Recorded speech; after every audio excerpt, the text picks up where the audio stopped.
파워 오브 더 가스펠, 이 복음의 능력 시리즈 설교를 통해서 여러분 심령 가운데 복음이 견고하게 심겨질 줄 믿습니다. 요한복음이 왜 쓰여졌는가?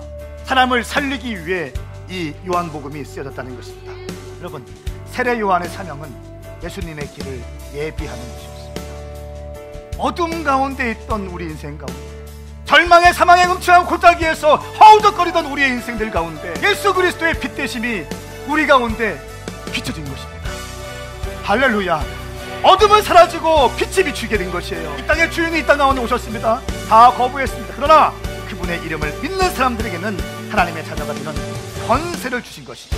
예수 그리스도의 자녀가 되면 우리 주님께서 책임져 주시는 거예요. 죽을 수밖에 없는 내 인생인데 빛 가운데 오셔서 십자가에 돌아가심으로 내 모든 저주를 끝내주셨고 사망을 깨뜨려 주셨기 때문에 그 자유가 있는 것입니다. 이것이 바로 복음이라는 것입니다. 하나님을 보기 위해서 어떻게 해야 됩니까? 하나님을 알기 위해서 어떻게 해야 돼요? 예수님을 보면 되는 거예요. 예수님을 알면 하나님이 보이는 겁니다. 예수님을 보기 위해서 어떻게 해야 돼요? 말씀을 봐야 된다는 거예요. 말씀이 보이면 주님이 보여요. 주님이 보이면 하나님이 보이는 것입니다. 하나님의 마음이 보이는 것이에요. 너희들이 예수님을 말씀으로 받아들이고 생명으로 받아들이고 찬빛으로 받아들이는 것이 은혜 위에 은혜이다.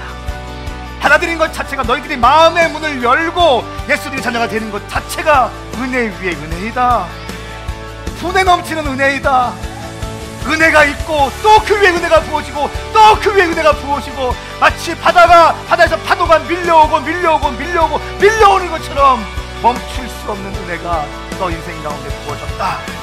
그분이 바로 너희 인생 가운데 은혜와 진리이시다.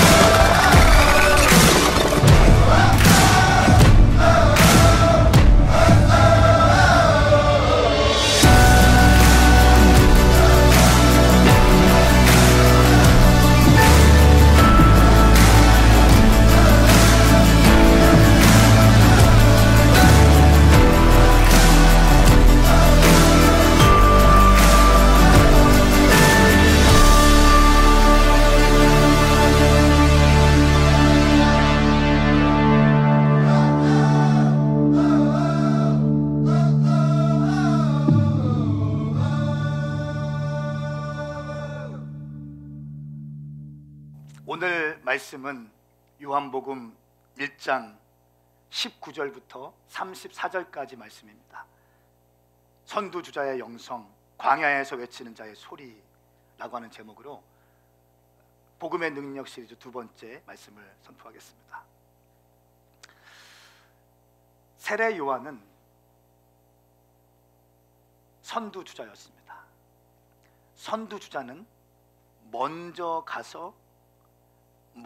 앞서가서 정리하는 사람입니다.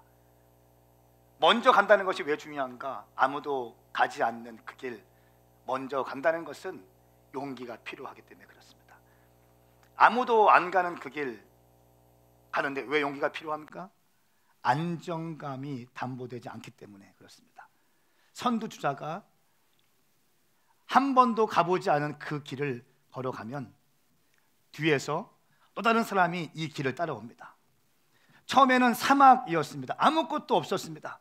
그런데 그 선두주자가 하늘로부터 비전을 받고 하늘로부터 아버지의 마음을 받은 그 한 사람이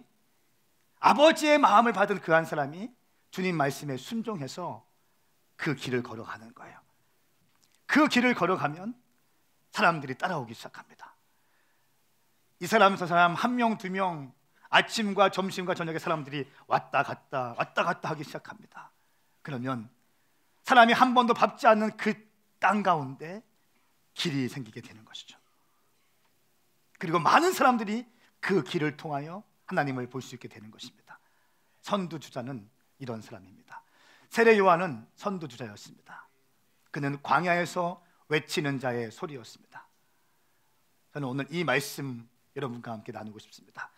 오늘 말씀은 1장 19절부터 34절까지 말씀인데요, 같이 교독하실까요? 제가 먼저 19절 말씀 읽겠는데 여러분 20절 읽고 21절 좀 읽겠습니다.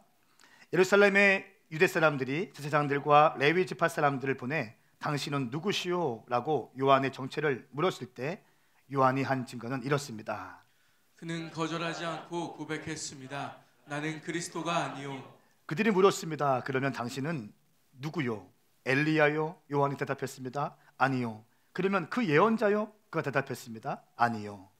그러자 그들이 말했습니다. 그러면 도대체 당신은 누구요? 우리를 보낸 사람들에게 가서 대답할 말을 좀 해주시오. 당신은 자신을 누구라고 생각하오? 요한은 예언자 이사야의 말로 대답했습니다. 나는 주를 위해 길을 곧게 하라고 광야에서 외치는 사람의 소리요. 보냄을 받은 유대 사람들 중에는 바리새파 사람들이 보낸 이들이 있었습니다. 그들이 요한에게 질문했습니다. 당신이 그리스도도 아니고 엘리야도 아니고 그 예언자도 아니라면 어째서 세례를 주시오? 요한이 대답했습니다. 나는 물로 세례를 주지만 여러분 가운데 여러분이 알지 못하는 한 분이 서 계시오. 그분은 내 뒤에 오시는 분인데 나는 그분의 신발끈을 풀 자격도 없소. 이 일은 요한이 세례를 주던 곳 요단강 건너편 베다니에서 있었던 일입니다. 다음 날 요한은 예수께서 자기에게 다가오시는 것을 보고 말했습니다. 보시오, 세상 죄를 지고 가시는 하나님의 어린 양이십니다. 내가 전에 내 뒤에 오시는 분이 나보다 앞선 것은 그분이 나보다 먼저 계셨기 때문이다 라고 말했던 분이 바로 이분이십니다. 나도 이분을 알지 못했습니다. 그러나 내가 와서 물로 세례를 주는 까닭은 바로 이분을 이스라엘에 알리기 위해서입니다. 그리고 요한은 또 이렇게 증언했습니다. 나는 성령이 하늘에서 비둘기같이 내려와 그분 위에 머무는 것을 보았습니다. 나도 이분이 그분인 줄 알지 못했습니다. 그러나 물로 세례를 주라고 나를 보내신 분이 어떤 사람에게 성령이 내려와 머무는 것을 내가 보게 되면 그가 바로 성령으로 세례를 줄 뿐임을 알라고 일러주셨습니다. 같이 읽습니다. 그런데 나는 그것을 보았습니다. 그래서 이분이 하나님의 아들이라고 증거하는 것입니다. 아멘. 아멘. 오늘 말씀은 크게 두 부분으로 되어 있습니다. 세례 요한 입장에서 나는 누구인가를 정확하게 알고 있었습니다. 내가 누구인가 네 가지를 정확히 알고 있었고, 또 하반절에 보니까 내가 믿고 있는 예수님은 누구인가 네 가지, 예수님은 어떤 분인지 정확하게 알고 있었습니다. 내가 누구인지 분명히 알고 내가 믿는 예수님이 누군지 분명히 알 수 있는 것은 위대한 일입니다. 아름다운 일입니다. 내가 누구인지 세례 요한의 말씀을 통해서 우리 한번 들어가 보도록 하겠습니다. 먼저 20절 말씀입니다. 시작. 그는 거절하지 않고 고백했습니다. 나는 그리스도가 아니요. 사람들이 묻습니다. 많은 사람들이 세례 요한의 가르침과 그의 명성 때문에 사람들이 몰려들었습니다. 세례 요한에게는 수많은 제자들이 있었습니다. 사람들이 질문합니다. 당신은 누구요? 당신이 그리스도요? 질문합니다. 세례 요한 분명히 말합니다. 나는 그리스도가 아닙니다. 사람들은 세례 요한이 그리스도이길 바랬습니다. 메시아 구원자이길 바랬습니다. 그러나 세례 요한은 사람들의 기대를 충족시키는 말을 하지 않습니다. 자기에게 정직한 말을 합니다. 나는 그리스도가 아니라고 얘기합니다. 과분한 것에 대해서 은근슬쩍 넘어가지 않습니다. 살다 보면 그럴 때 있지 않습니까? 칭찬해주면 가만히 있는 거 은근히 그 칭찬을 듣는 거 아닌 거라고 얘기해야 되는데 가만히 있으면서 즐기는 거. 세례 요한은 그렇게 하지 않았습니다. 사람들의 기대에도 노라고 대답할 수 있어야 하는 것입니다. 이것이 바로 영적인 정직한 태도입니다. 정직한 것. 많은 사람들이 오메가 교회에 대해서 이야기합니다. 그리고 많은 젊은 신학생들이 우리 교회 탐방 옵니다. 우리 교회 문화를 배워가려고 합니다. 제가 늘 얘기합니다. 겉모습만 배워가지 마십시오. 화려한 것만 배워가지 마십시오. 보이지 않는 것이 있습니다. 우리가 이 문화를 만들기 위해서 수많은 시간 동안, 수많은 기간 동안 대가집을 한 것이 있습니다. 보여지는 것이 전부가 아닐 겁니다. 그리고 제가 또 말씀드립니다. 오메가 교회는 정답이 아닙니다. 오메가 교회는 정답이 아닙니다. 다음 세대와 청년들을 향한 대안적 교회의 컨셉은 갖고 있습니다. 그러나 하나님 나라의 큰 교회 입장에서 보면 오메가 교회는 정답이 될 수 없습니다.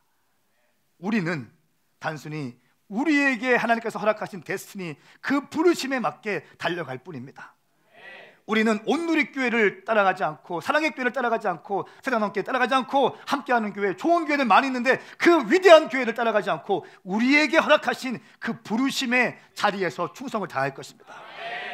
사랑하는 여러분, 비교한다는 것은 굉장히 슬픈 일입니다.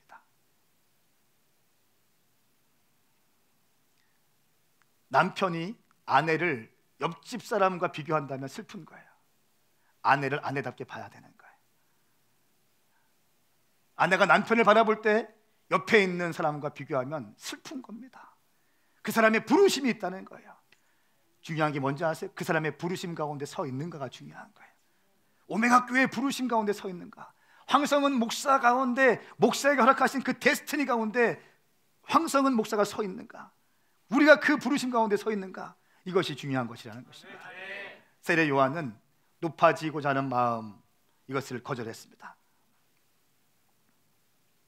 자기의 명예를 위해서 거짓말하지 않았습니다. 그는 정직했습니다. 자기에게 주어진 위치를 솔직하게 인정하고 그 이상의 것을 넘보지 않았습니다. 정직은 크리스찬에게 필수 요소입니다. 자기가 자기에게 맡겨주신 달란트대로 충성하면 되는 것입니다. 내게 없는 달란트 갖고 시험 들지 마십시오. 그럴 때 있잖아요. 내게 없는 달란트 갖고 시험 드는 사람이 있어요. 주님, 저 사람한테는 저런 은사 주시고 나한테는 왜 아무런 은사 안 주셨어요? 그런 걸로 시험 들지 마세요. 저는 참 가만히 보면 은사가 참 없어요.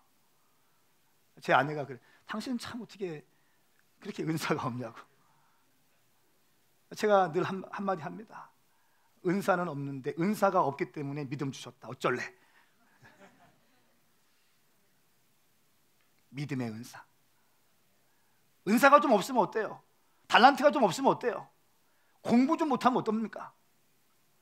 좀 못생기면 어때요? 다 주님 주신 건데 자기에게 허락하신 거 갖고 하면 되는 거죠. 제가 막 분석적이고 이렇게 목회했으면요 힘들었을 거예요. 교회에 힘들었을 거예요. 단순하게 그냥 무식하게 가는 거예요. 기도하고 주님 말씀하시면 기도하고 주님 말씀하신 거 확실하면 그냥 밀고 나가는 거예요.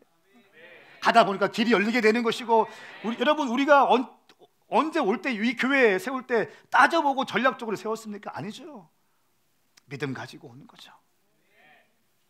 주님께서 기뻐하시는 것이다 라고 하면 이것이 쉬운 일인가 어려운 일인가 따지지 않습니다. 주님이 기뻐하시면 어려운 일을 할지라도 하는 것이에요. 이것이 우리의 역할이라는 것입니다.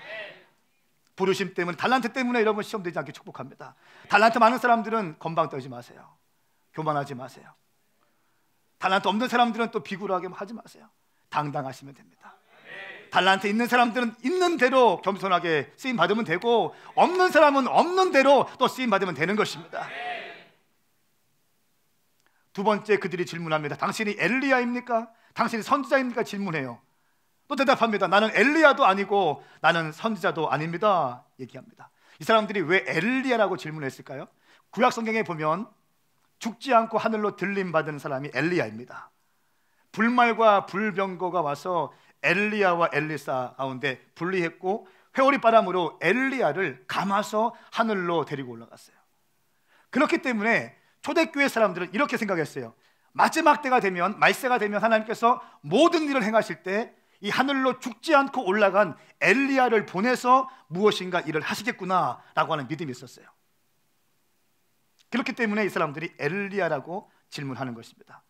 세례 요한 대답합니다. 나는 엘리야도 아닙니다. 예언자입니까? 예언자도 아닙니다. 그런데 구약 성경에 말라기서 말씀 보면 엘리야의 영으로 말씀하고 있습니다. 그리고 우리 주님도 말씀하셨어요. 엘리야는 세례 요한이라고 말씀하셨어요.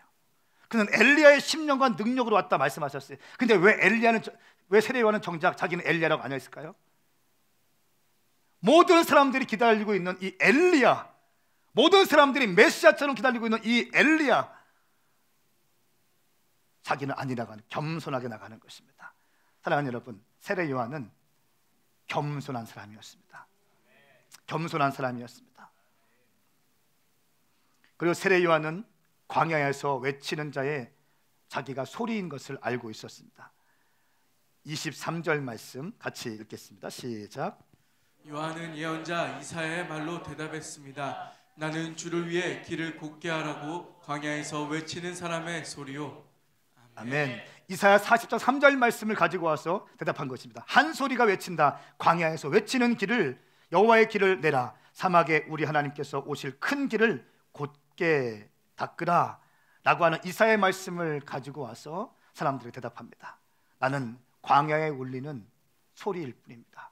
여러분, 광야가 어떤 곳입니까? 풀 한 포기가 없어요. 풀 한 포기가 없습니다. 생명체가 살지 못하는 곳입니다. 성지순례 가신 분들 아시, 끝도 보이지 않는 광야가 있어요. 유대 광야가 있는데 그 광야에 생명체가 살지 않아요. 밤이 되면 춥고 낮이 되면 뜨거운 곳, 사람이 살 수 없는 곳, 그곳에서 세례 요한이 외쳤다는 거예요.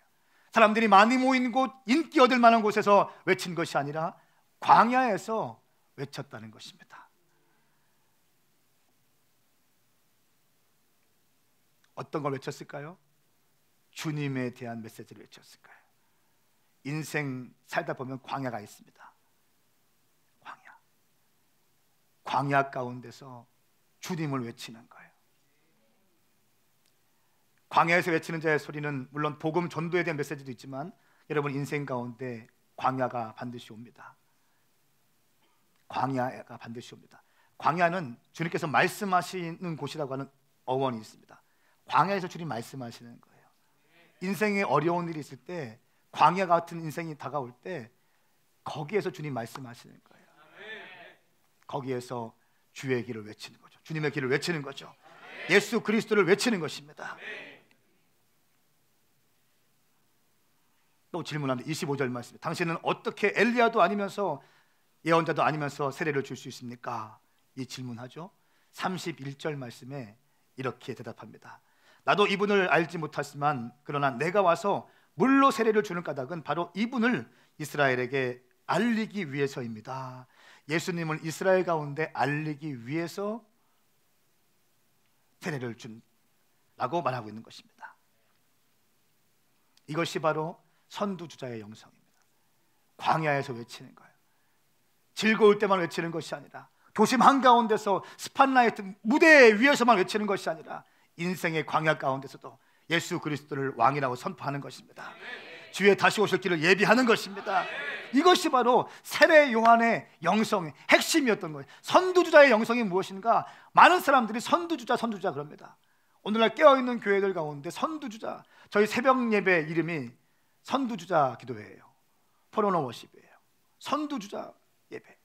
새벽에 아무도 잠자고 있고 술 먹고 있을 때 우리가 일어나서 가장 먼저 가서 기도하고 주님께 예배하자, 그런 의미에서 선두주자 예배가 저희 새벽 예배 이름입니다. 깨어있는 교회들마다 선두주자라는 단어를 좋아합니다. 먼저 가는 걸 좋아합니다. 길을 내는 걸 좋아합니다. 광야 가운데 달려가는 걸 좋아합니다. 여러분, 우리가 이 시대에 외쳐야 되는, 광야에서 외치는 소리 무엇이 있을까요? 당연히 예수 그리스도를 외쳐야 됩니다. 오늘 한국교회 가운데 우리가 외쳐야 할 것이 무엇일까요? 여러분, 캠퍼스 가운데 외쳐야 될 메시지가 무엇이겠습니까? 이 땅에 하루에 평균 3,000명이 낙태되어진다고 합니다. 대한민국 땅에서 하루에 3,000명이 낙태되어진다고 합니다. 이것을 1년으로 환산하면 약 110만 명, 109만 5천 명입니다. 1년에 109만 5천 명의 이 생명이 낙태되어집니다.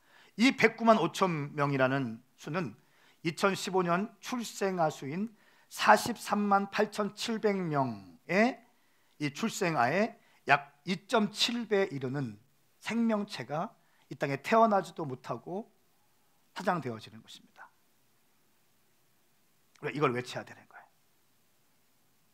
동성애의 문제 마찬가지입니다. 동성애의 문제는 성적 기호의 문제가 아니죠. 명백한 복음 진리와 관계된 것입니다. 할렐루야. 바른 성 정체성을 갖는 건 너무 중요합니다. 하나님의 창조의 원리를 우리가 인정하는 것입니다. 흔들릴 수 없는 것입니다. 세상이 두 쪽 나도 흔들릴 수 없는 것입니다. 신학교 교수님들이, 동성애자들이 신학교 교수를 하고 있어요. 미국 같은 경우 너무나 다양하게 당연시하게 받아들이고 있습니다.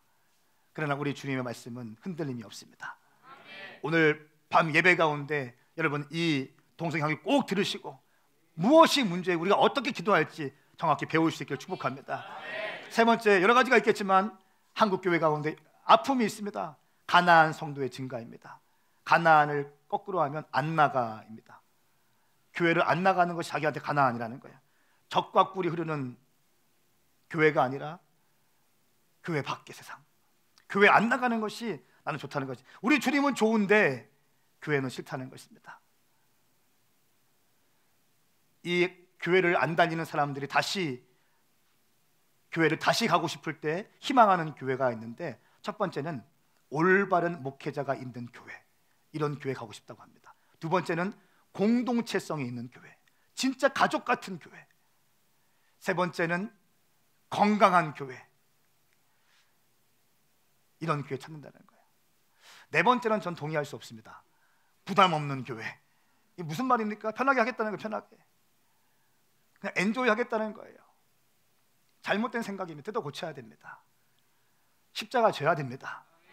주님의 은혜 받고 주님의 구원의 보혈의 피값으로 구원받았으면 좀 치유되고 회복된 다음에 어떻게 해야 돼요? 계속 회복된 가운데 있으면 안 됩니다. 나가서 사역을 하시고 십자가를 외치시고 복음을 증거하시고 전도하시고 기도하시고 지옥 가는 영혼도 전도해야죠. 어떻게 부담 없는 교회에 다니려고 합니까? 전 동의할 수 없어요. 편안한 교회 동의할 수 없습니다. 장로교회 동의할 수 없어요. 우리 장로교회 맞습니다. 통합직 교회 맞아요. 좋습니다. 이게 뭡니까 이게?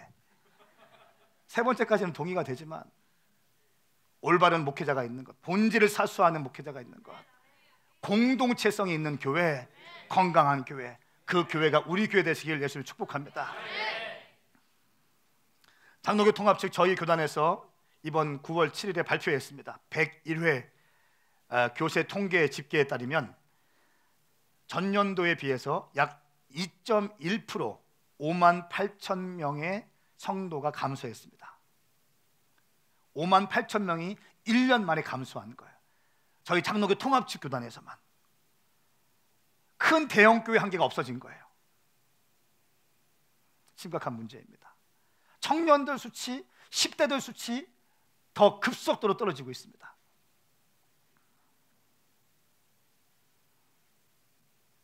이 시대를 위해서 우리가 외쳐야 될 것이 무엇일까요? 가나안 성도들을 찾아가십시오. 열심히 교회 다니고 있다가 어떤 이런저런 이유 때문에 시험당해서 교회를 못 정하고 교회를 다니지 않는 그 영혼들 찾아가십시오. 만나십시오. 그리고 분명히 전하십시오. 우리 교회는 편한 교회는 아니다. 정확하게 전할, 우리 교회는 편한 교회가 아니다. 그러나 예배가 살아있는 교회이다. 그러나 기도하는 교회이고, 그러나 말씀 붙들고 씨름하는 교회이고, 본질을 추구하는 교회이다. 너를 초청한다. 와라. 혼자 있지 말고 와라.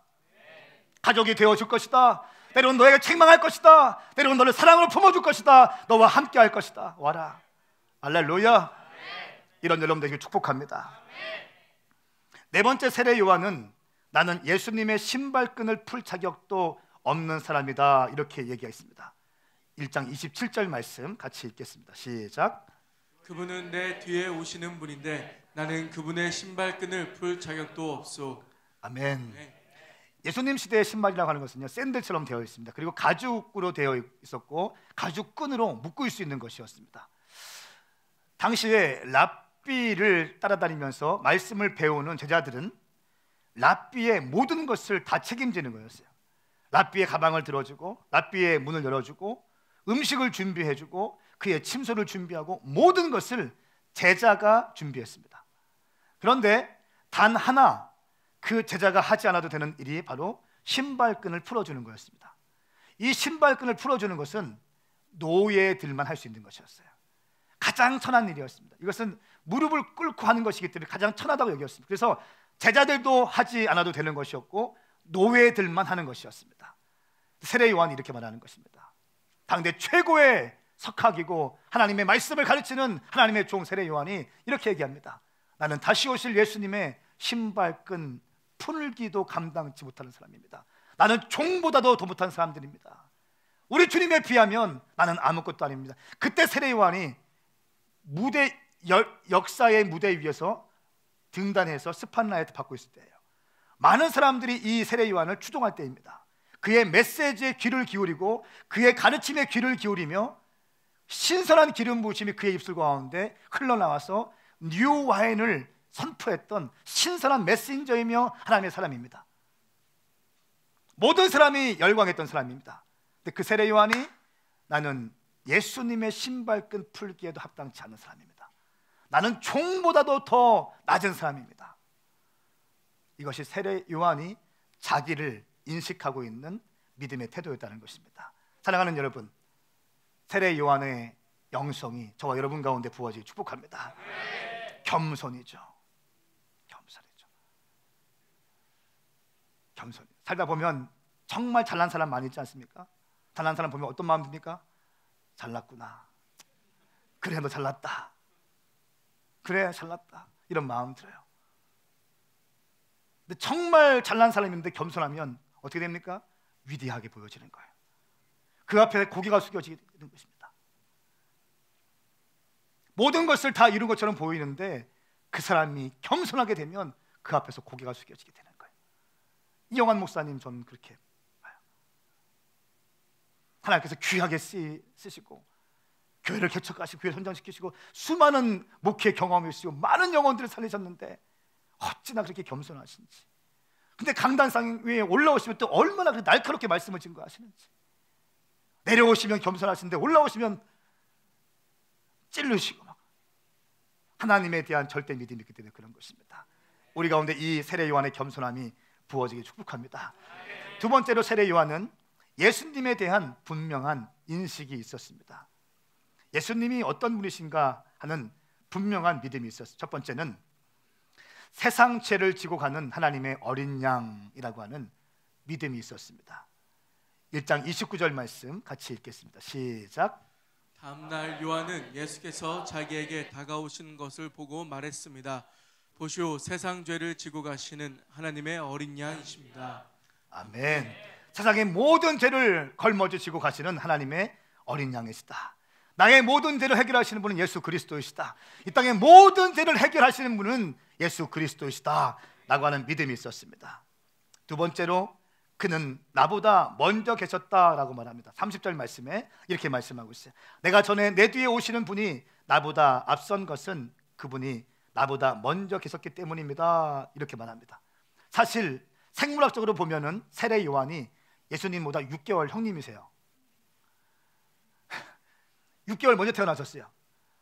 근데 세례 요한이 나보다 먼저 계신 분이라고 하신 것은 우리 예수님은 이 땅을 창조하실 때부터 계신 분이시다는 거예요. 우리 주님은 창조주이십니다. 우리 주님은 이 땅을 창조하신 분이시고 모든 것을 지으신 분이십니다 라고 하는 고백인 것입니다. 내 죄 문제를 해결할 수 있는 분 예수 그리스도, 이 땅을 창조하신 분 예수 그리스도라고 말씀하시는 것입니다. 세 번째, 그 예수님은 내 뒤에 오시는 분은 성령으로 세례를 주시는 분이시다 말씀합니다. 33절 말씀에 나도 이분이 그분인 줄 알지 못했습니다. 그러나 물로 세례를 주라고 나를 보내신 분이 어떤 사람에게 성령이 내려와 머무는 것을 내가 보게 되면 그가 바로 성령으로 세례를 줄 분임을 알라고 말씀하셨습니다. 나는 물로 세례를 주지만 물의 세례는 회개의 세례를 의미합니다. 그러나 내 뒤에 오시는 분은 성령으로 세례를 주실 것인데 그 성령의 세례는 내 인생 가운데 새로운 생명의 능력과 은혜에 참여할 수 있는 새로운 인생을 허락하시는 성령님과의 만남을 의미하는 것입니다. 더 이상 내가 힘쓰고 애쓰는 것이 아니라 성령님의 강권적인 인도하심을 통해서 내가 완전히 새로운 피조물로 거듭 태어나게 되는 것입니다. 내 주님, 내 뒤에 오시는 분은 성령으로 세례를 주는 분이시다. 우리 가운데 성령 충만하시기 축복합니다. 오늘 예배 들어오기 전에 우리가 함께 기도했습니다. 예배위원들이 함께 제 방에서 기도했어요. 주님, 성령님 이곳 가운데 임하여 주십시오. 어제도 마찬가지예요. 리더십들 40명 모여서 이곳에서 모여서 이 의자 하나하나 안수하면서 이 건반, 마이크, 스피커, 강대상, 십자가, 또 파라솔까지, 여러분 그 새가족반 모든 제 방까지, 북카페, 유아실, 기지룸 모든 방에 안수하면서 주의 보혈 이곳에 임하게 하여 주시옵소서. 어두명이 틈타지 못하게 하여 주시옵소서. 예배 가운데 성령님이 역사하시는 철저의 시간이 되게 하여 주시옵소서. 주님만 영광 받으시는 예배가 되게 하여 주십시오. 어제 그렇게 기도했다는 거예요. 이런 예배를 풀어낼 수 있는 것은요, 그냥 되는 것이 아닙니다. 예배팀이 올라와서 예배를 풀어낼 때는 그냥 되는 것이 아닙니다. 이들의 수고가 있는 것입니다. 기도가 있는 것입니다. 제가 주일날 와서 가장 좋은 소리는, 기분 좋은 것은 뭐냐면, 제 방 옆에 또 하나 방이 있는데 거기서 중보팀이 늘 모여요. 중보팀이 모여서 예배를 있으면 또 막 기도해요. 저를 위해서 기도해요. 제 방에서 그게 다 들려요. 중보자들의 기도 하나하나가 내 심령 가운데 때로는 낙심도 되고, 때로는 절망도 되고, 때로는 아픔이 있고, 때로는 어려울 때가 있지만, 그 기도 소리를 듣게 되면 내 가운데 내 영이 회복되어지는 게 느껴지게 되는 거예요. 이들이 나를 위해 기도하고 있구나. 성도들이 나를 위해 기도하고 있구나. 리더십들이 토요일에 와서 울면서 불면서 2시간 동안 또 훈련받고 또 기도하면서 기도하고 있구나. 예배팀이 올라오기 전에 또 기도하고 있고, 또 기도하고 있고, 기도하고 있고. 힘이 나죠. 그냥 일주일에 한 번 와가지고 덜렁덜렁 와서 그냥 예배 부르고 가는 것이 아니라, 이 예배 준비하기 위해서 2시간, 3시간 준비한다는 거예요. 기도로 준비하고. 할렐루야.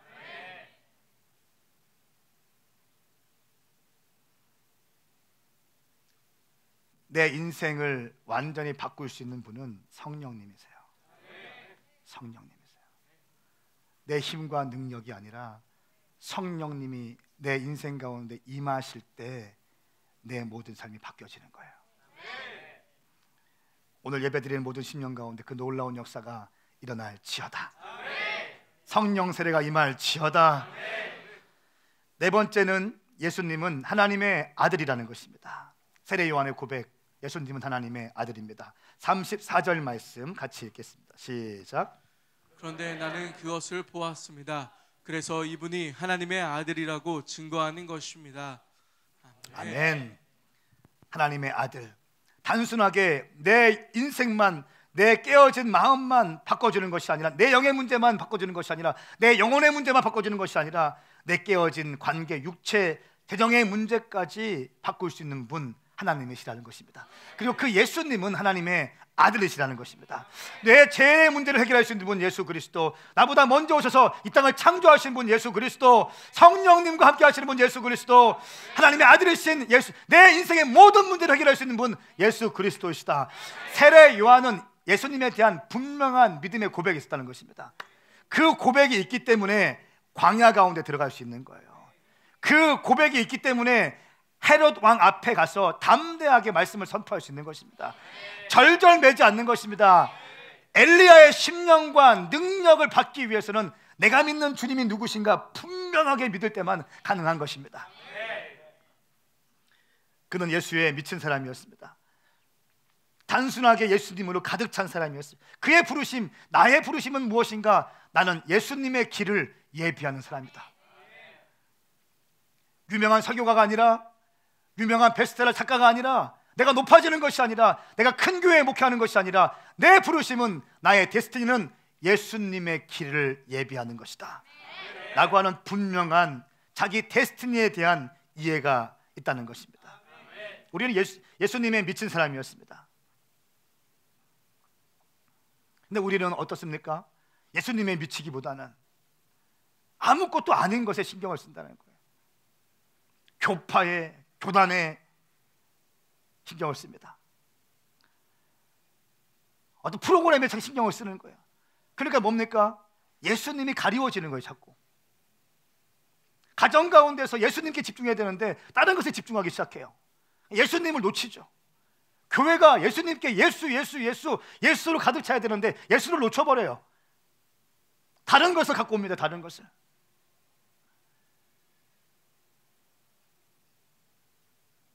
우리 오메가 교회는 예수님으로 가득 차시기 축복합니다. 세례 요한은 선두주자였습니다. 내가 누구인지 아는 사람, 예수님이 어떤 분인지 아는 사람이었습니다. 저는 우리 오메가 교회가 세례 요한의 영성으로 준비되어지기 축복합니다. 선두주자로 우리가 일어나기 축복합니다. 왜 일어나야 되는가? 첫 번째는 마지막 때가 되었기 때문에 그렇습니다. 마지막 때가 되었습니다. 여러분, 이 말씀에 동의하세요? 마태복음 24장 말씀에 보니까 9가지 마지막 때 현상이 나와요. 첫 번째는 내가 그리스도라고 하는 거짓 예수가 등장합니다. 전쟁의 두 번째, 전쟁 소식과 소문이 등장하고, 세 번째 7절 말씀에 민족이 서로 대항하고 또 나라가 서로 대항하게 됩니다. 5절 말씀에는 기근과 지진이 생기고, 6절에는 너희를 죽이며 또 나로 인해 예수님으로 인해 너희가 미움을 받게 될 것이다. 예수 믿으면 미움을 받게 된다는 것입니다. 마지막 때 예수 믿게 되면 미움을 받게 될 것이고, 10절 말씀에 그때 많은 사람들이 시험을 당하고 서로 넘겨주며 미워할 것이다. 많은 사람들이 배신할 것이다. 배도할 것이다. 8절 말씀, 11절 말씀에 8번째 가짜 예언자들이 등장할 것이고, 12절 불법이 더욱 많아져서 많은 사람들의 사랑이 식어질 것이다. 사랑이 식어질 것이다. 불법이 많아질 것이다.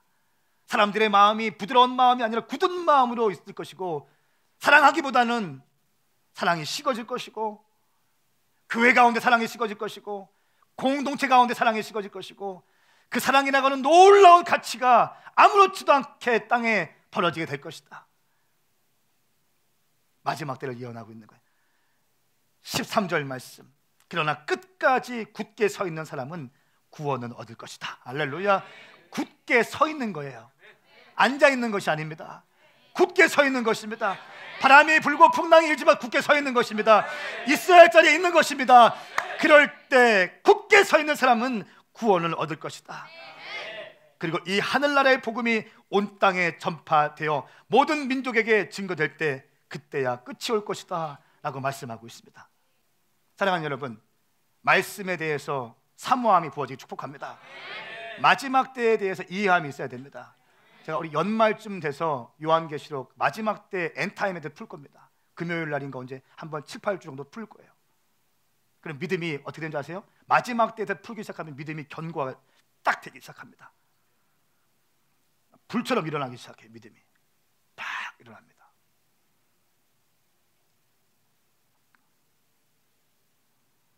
우리가 선두주자로 일어나야 되는 이유는 마지막 때를 준비하기 때문에 그렇습니다.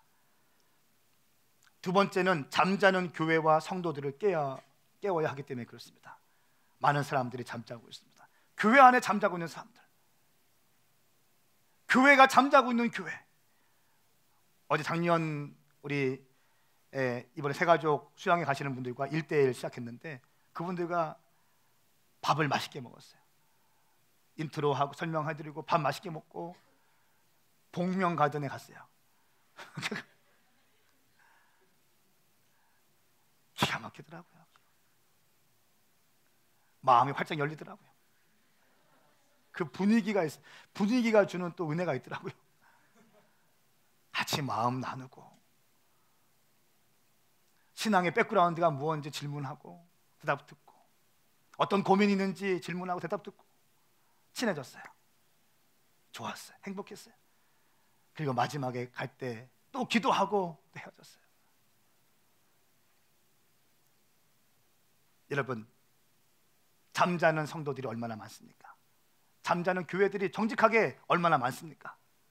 교회에서 말씀을 증거하지 않고 전도하지 않고 기도하지 않고 금식하지 않고 뭐 하겠다는 거예요? 정치하고 조직을 만들고 아니죠.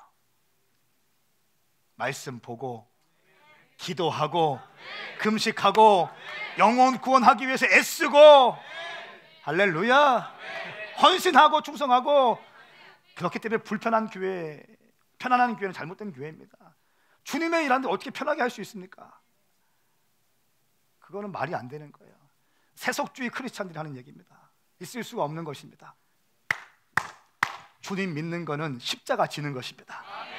누구든지 나의 제자가 되려거든 자기 십자가를 지고 따라오라고 했습니다. 자기를 부인하고 따라오라고 했습니다. 너의 생각을 부인하라고 말씀하고 있습니다. 너의 가치를 포기하라고 말씀하십니다. 너의 명예와 네가 생각하고 있는 모든 것들을 포기할 때만이 나의 제자가 될 수 있다는 것입니다. 너의 십자가를 지고 와라. 자기를 부인해라. 편하고 싶은 생각을 포기해라. 너의 욕망을 내려놓아라. 너의 헛된 야망을 내려놓아라. 예수 앞에, 말씀 앞에 굴복해라는 것입니다. 이거 안 되면 온전한 제자 될 수 없습니다. 예수님은 여러분들이 제자가 되기 원하십니다. 선두주자의 삶을 살기 원하십니다. 선두주자로 훈련되기 위한 실제적인 헌신 7가지를 말씀드리겠습니다. 첫 번째는 기도하는 거예요. 기도하는 거예요. 매일 기도하는 것입니다. 기도는 하나님의 능력을 풀어내게 됩니다. 세상을 변화시키는 힘이 있는 것입니다. 하나님과 교통할 수 있는 기회인 것입니다. 무릎을 꿇을 때 주님과 교통하는 것이에요. 저는 새벽에 여기에서 무릎 꿇습니다. 제가 하는 기도, 이때는 제가 통성으로 기도하지 않습니다. 아버지께 속삭여요. 최근에 일주일 동안은 제가 다른 기도하지 않았어요. 저는 주님 죄인입니다. 저는 부족합니다. 저는 아무것도 아니십니다. 주님께서 불어버리시면 나는 아무것도 아닙니다. 주님의 은혜 위에 내가 서 있는 거 알고 있습니다. 주님, 나와 함께하여 주십시오. 나와 동행하여 주십시오. 우리 교회와 함께하여 주십시오. 주님, 떠나지 마십시오. 이 기도하는 거예요.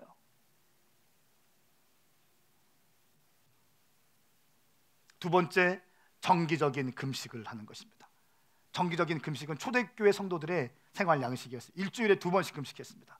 화요일과 금요일에 금식했어요. 초대교회 교인들은 금식을 통해서 하나님께 더 많은 것을 받을 수 있는 기회가 열리고 주님에 대한 불타는 심령들이 금식할 때 개발되어지는 것입니다. 주님을 향한 burning heart, 그 불타는 심령들이 온전한 금식을 통해서 이루어지게 되는 것입니다. 세 번째는 정의롭게 행하라. 이것은 아이합에 있는 마이크 빌클이 쓴 책 선두주자의 7가지 헌신이라는 책에 나와 있는 얘기입니다. 정의롭게 행해라. 넘치도록 베풀어라. 하나님 나라를 위해서 희생적으로 드리면서 그 희생적으로 섬기며 예물을 드릴 때 오게 되는 재정의 돌파와 축복을 똑똑히 경험해라. 다섯 번째, 거룩하게 살아라.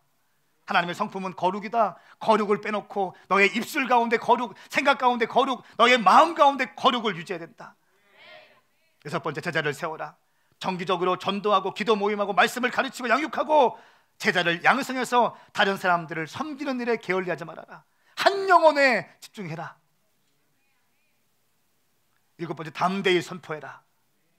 복음을 선포할 때 담대히 선포하고 쭈뼛쭈뼛거리지 말고 담대하게 주의 복음을 선포해라 라고 하는 것입니다. 여러분, 선두자가 되고 싶습니까? 여러분, 기도하셔야 됩니다. 말씀을 보셔야 합니다. 정기적으로 금식하십시오. 정의를 사랑하십시오. 넘치게 베푸십시오. 거룩하게 사십시오. 제자 한 영혼을 위해서 여러분이 1:1 섬기시는 분 있죠? 그 1:1 하시는 분들에게 마음을 쏟으십시오.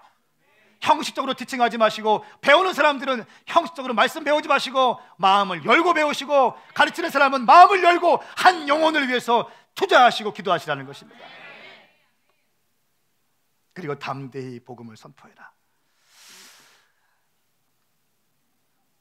저는 선두주자의 삶을 살다간 한 믿음의 선배님에 대한 이야기를 하고 말씀을 마치겠습니다. 그분의 이름은 우리가 너무 잘 알고 있는 손양원 목사님이십니다.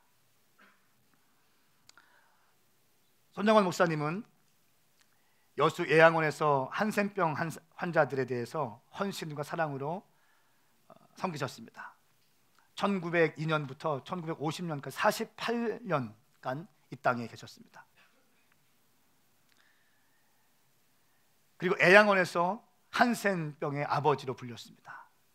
제가 애양원에 갔을 때 한센병인의 그 발을, 그 고름난 발을 빠는 모습, 그 그림이 있는데 그 그림 보고 제가 얼마나 울었는지 모르겠어요.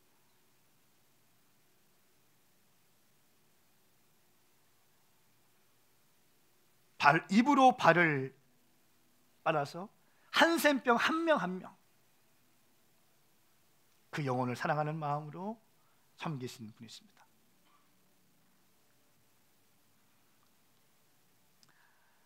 또 자기 두 아들을 죽인 젊은이들을 양아들로 삼았습니다. 주기철 목사님에게는, 이 손 목사님에게는 손동인, 손동신이라고 하는 이 아이들이 있었습니다. 아주 똑똑했다고 그래요. 미국으로 유학 갈 준비를 하고 있다고 합니다. 아주 잘 준비되고 아주 반듯하고 아주 잘생기고 좋은 이 두 아들, 이 아들을 살해한 그 원수를 용서하게 됩니다. 그리고 양아들로 품게 됩니다.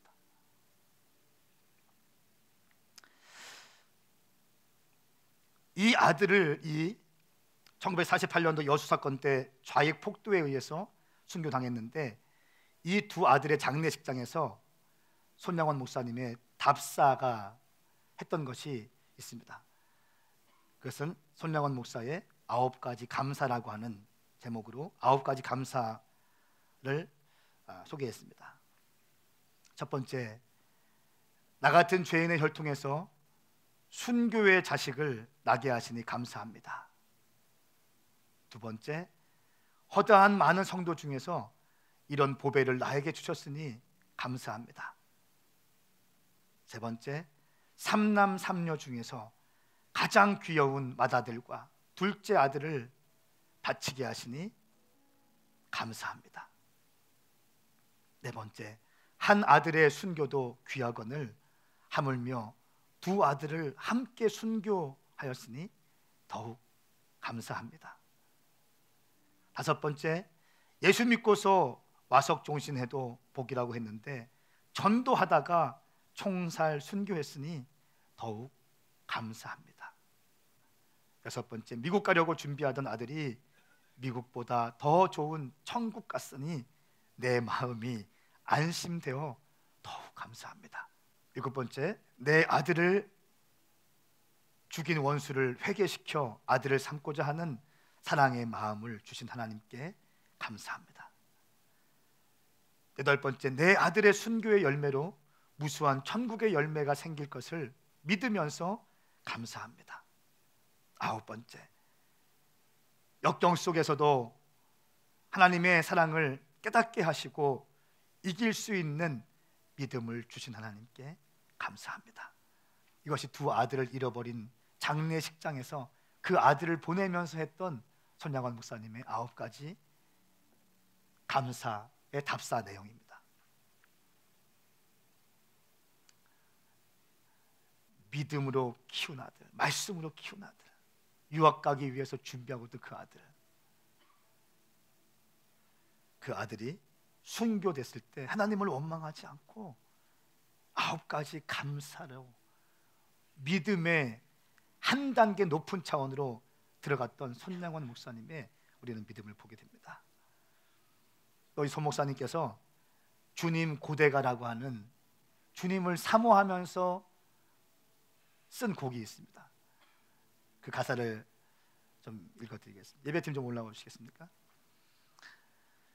주님 고대가 낮에나 밤에나 눈물 머금고 내 주님 오시기만 고대합니다. 가실 때 다시 오마 하신 예수님, 오 주여 언제나 오시렵니까? 고적하고 쓸쓸한 빈 들판에서 희미한 등불만 밝혀놓고 오실 줄만 고대하고 기다리오니 오 주여 언제나 오시렵니까? 먼 하늘 이상한 구름만 떠도 행여나 내 주님 오시는가 해서 머리 들고 멀리 멀리 바라보는 맘, 오 주여 언제나 오시렵니까?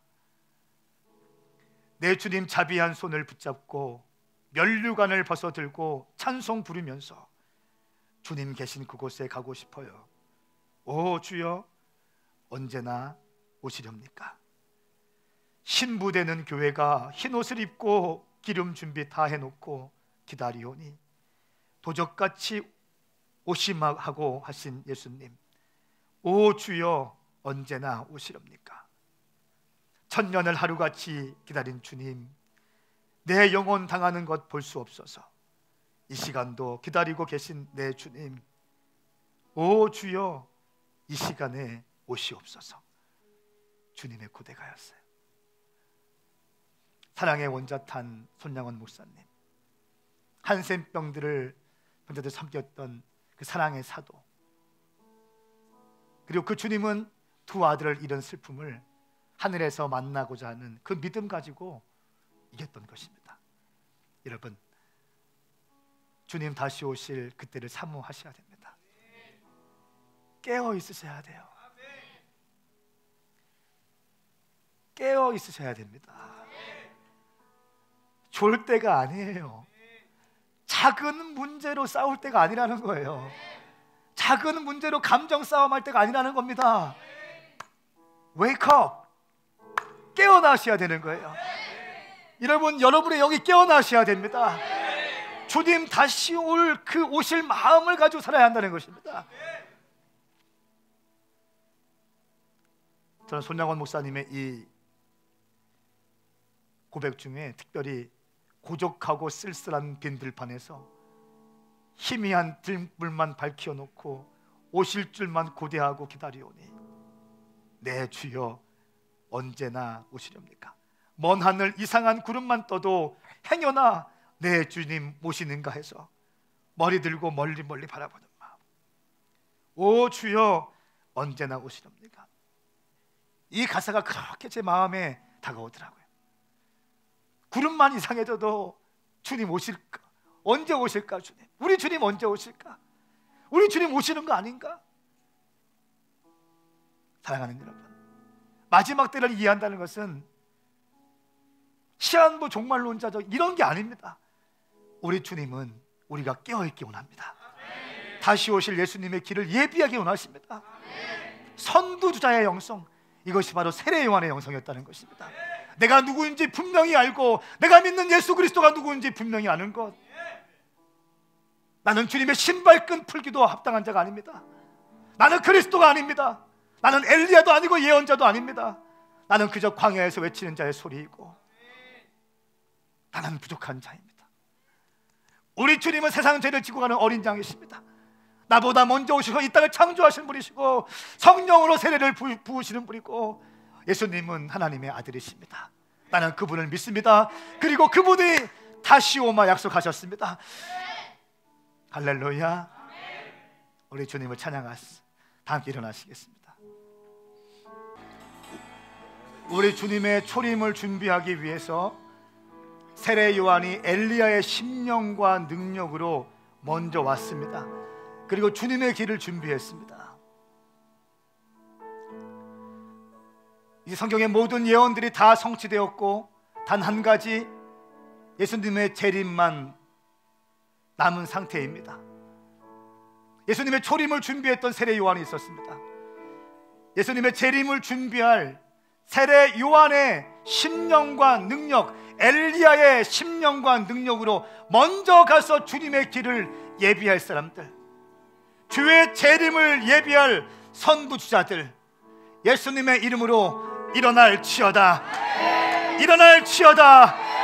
일어날지어다. 세례 요한은 예수님의 초림을 준비했던 사람입니다. 이제 다시 오실 예수 그리스도의 길을 준비하기 위해서 우리 오메가 교회가 일어날지어다. 여러분이 일어날지어다. 다시 한번 찬양할 때 이 믿음을 갖고 다시 한번 주님을 경배합시다.